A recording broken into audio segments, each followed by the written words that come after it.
I stand to oppose the Work Amendment Bill 2024. यह एक plan systematic attack जिसका मकसद हमारी वक्फ इंस्टीट्यूशन को सरकारी कंट्रोल में लाना, मुसलमानों की धार्मिक और सामाजिक पॉलिटिकल कब्जा जमाना और हमारी विरासत को तोड़ना है। सर, हम सब जानते हैं कि वक्फ गरीब से गरीब जो मुसलमान कम्युनिटी के लोग हैं उनके लिए है, और ख़ास करके बेवा, अनाथ और जो बीमार हैं, जो एक्सप्लॉयटेड कम्युनिटी है, उनको केटर करना है। लेकिन मुझे अफसोस है सर कि ये सरकार वो ज़मीन हमसे कब्जा लेना चाहती है, और अफसोस की बात ये है कि आज जेडीयू, टीडीपी, एलजेपी ऐसे पार्टी उनका साथ दे रही है। सर, ये वक्फ प्रॉपर्टीज़ को हमसे छीनना चाहती है और ऐसे ऐसे क्लॉज का बदलाव कर रही है जिससे लगातार कॉन्फ्लिक्ट होगा। जहां चाहेंगे वहां फसाद करवाएंगे वो। इसके अलावा लीगल केसेस इतने लंबे लंबे चलेंगे कि हिंदुस्तान की आधी आबादी कोर्ट्स में मिलेगी। सर, ये वक्फ का जो है religious act under Islamic law है, which is protected by a constitution, particularly by Article 25 and 26 of the Constitution. The JPC's failure to conduct a proper clause-by-clause discussion and its refusal to provide essential documents raise serious concern.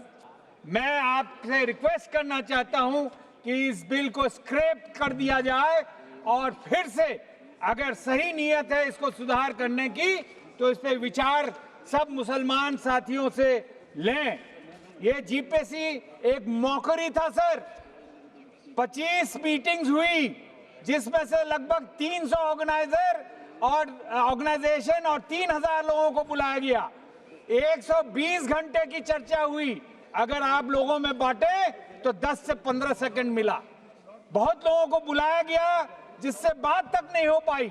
22 तारीख को आखिरी हमारा लखनऊ में था, वहां पे चर्चा हुई और चर्चा में ये कहा गया कि आप 10 दिन 15 दिन में आप जवाब दीजिए, लेकिन 2 दिन के बाद यहाँ पे आखिरी मीटिंग हुई।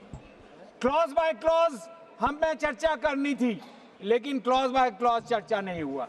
बड़े अफसोस की बात है सर।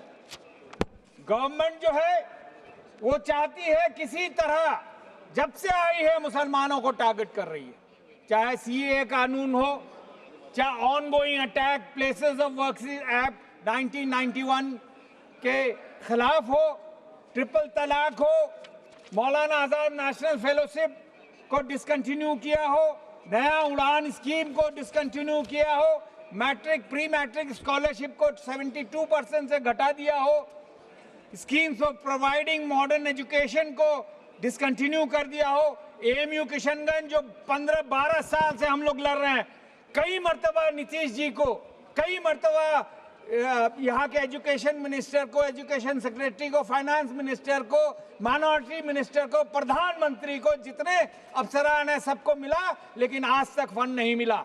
ये मुसलमानों के खिलाफ ये राजनीति करते हैं, हमारा जो हक है नहीं देते। सर, ये this bill will keep society in a state of permanent polarization, dilution of work bodies, Waqf Council, Waqf Board, Waqf Tribunals. Limitation Act will result in extended legal conflicts anywhere, anytime, anywhere the government wants. Sir, ये मुसलमान कौम को उसका हक छीन के डराना चाहती है। अंग्रेजी में कहावत है, मैं पढ़ना चाहता हूँ, Fear is dangerous. It sparks violence much faster than anger. मेरी दरखास्त है कि हिंदुस्तान के लोगों में आपस में लड़ाना छोड़ दें। जो अंग्रेजों से आपने सबक ली उसको आप भूल जाएं। हिंदुस्तान बदल चुका है, अब आपस में हम नहीं लड़ने वाले। सर, मेरे नेता राहुल जी और हमारे प्रेसिडेंट खड़गे जी ने लगातार सवाल उठाए हैं कि कॉन्स्टिट्यूशन पे हमला हो रहा है। ये जो बिल है ये कॉन्स्टिट्यूशन पे हमला है। Right to equality article 14, right to freedom of religion article 25, right to establish, manage religious institution, article 26, ये सब का वायलेशन है और ये कर रही है। इसको रोकना हमारा फर्ज है सर। टुडे ये मुस्लिम को टारगेट करेंगे, कर रहे हैं। कल हमारे क्रिश्चियन भाइयों को, बुद्धिस्ट को और जैन्स को, सिखों को इस पे भी बारी आएगी। और आखिर में क्या होगा, वो जो जब इनका लूट जाएगा जमीन लूट लेंगे, तब हमारे हिंदू भाइयों तक आएंगे। तो इससे पहले कि आगे तक जाए, इनको रोकना हमारा फर्ज है। फोर्स नैरेटिव किया जा रहा है। हमारे आदरणीय ये मंत्री हैं यहाँ पे, इन्होंने गुमराह करने की कोशिश की। गोदी मीडिया, सोशल मीडिया के तहत ये लोगों में बताया जा रहा है कि कोई भी प्रॉपर्टी को वक्फ बता देता है। सर, इन्हीं के गवर्नमेंट के इंफॉर्मेशन के मुताबिक 24 में 909 वक्फ प्रॉपर्टीज आर इलीगली एनक्रोच्ड, लेकिन 2020 में ये आंकड़ा 16,931 हो गया। ये 16,000 कैसे घट गया? ये जमीनें कहां गई? इसका जवाब देना होगा माननीय मंत्री को। सर, ये कहते हैं कि कोई भी वक्फ की जमीन घोषित कर देगा, पार्लियामेंट पे घोषित कर देगा। सर, मैं सलाम करता हूं यहाँ जब स्पीकर साहब आते हैं, लेकिन मैंने तो कभी क्लेम नहीं किया।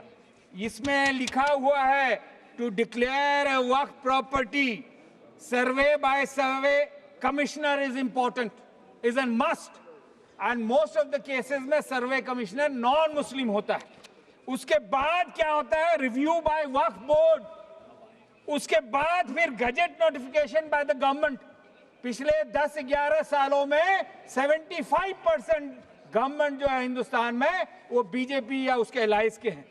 उसके बाद भी अगर किसी को कोई परेशानी है तो उसको चैलेंज किया जा सकता है कोर्ट में। लेकिन ये क्या कहते हैं कि यहाँ पे हम लोग ये फॉलो नहीं करते।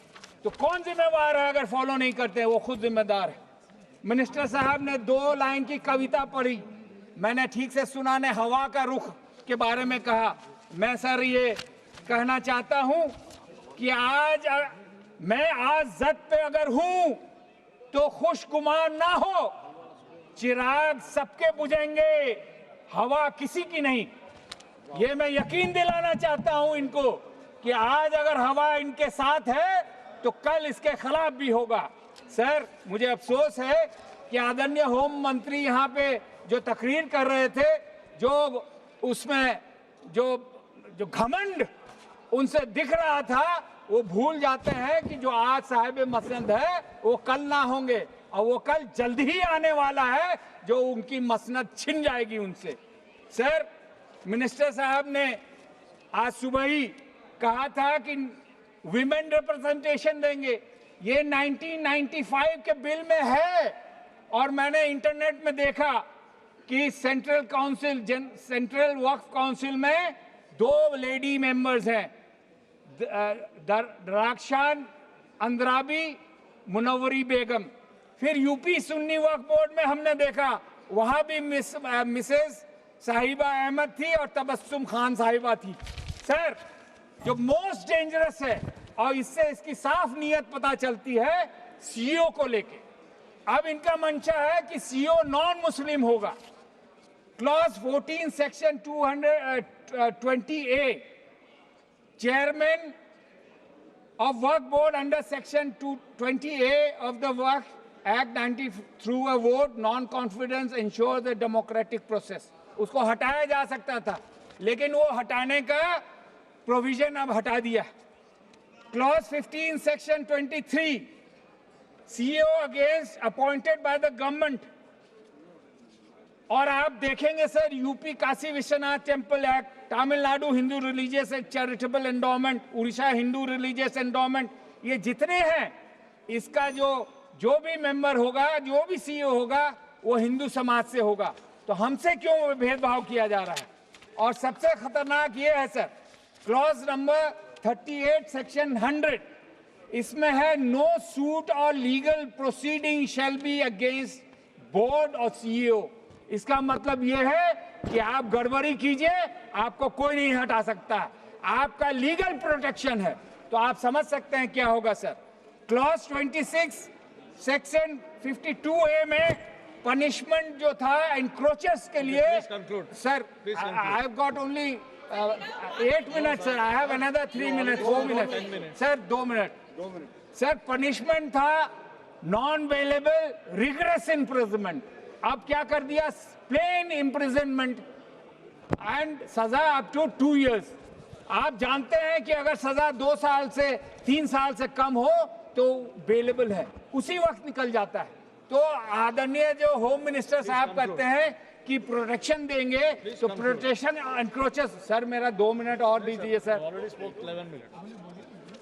सर ये क्लॉज 40 सेक्शन 104 नॉन मुस्लिम्स को डोनेशन देने का इजाजत नहीं है। मैं आपको बताना चाहता हूं, यही 1-2 साल के अंदर 2 Muslim have donated land leading to 500-year-old temple in Kashmir. Muslim family in Bihar donated land worth 2.5 crore for Virat Hanuman मंदिर। उसी तरह हिंदू सिस्टर्स 2 उत्तराखंड, सर उत्तराखंड की 2 बहनों ने 1.5 करोड़ का ईदगाह में दान दिया। Hindus in Ayodhya donated to graveyard. Sir let me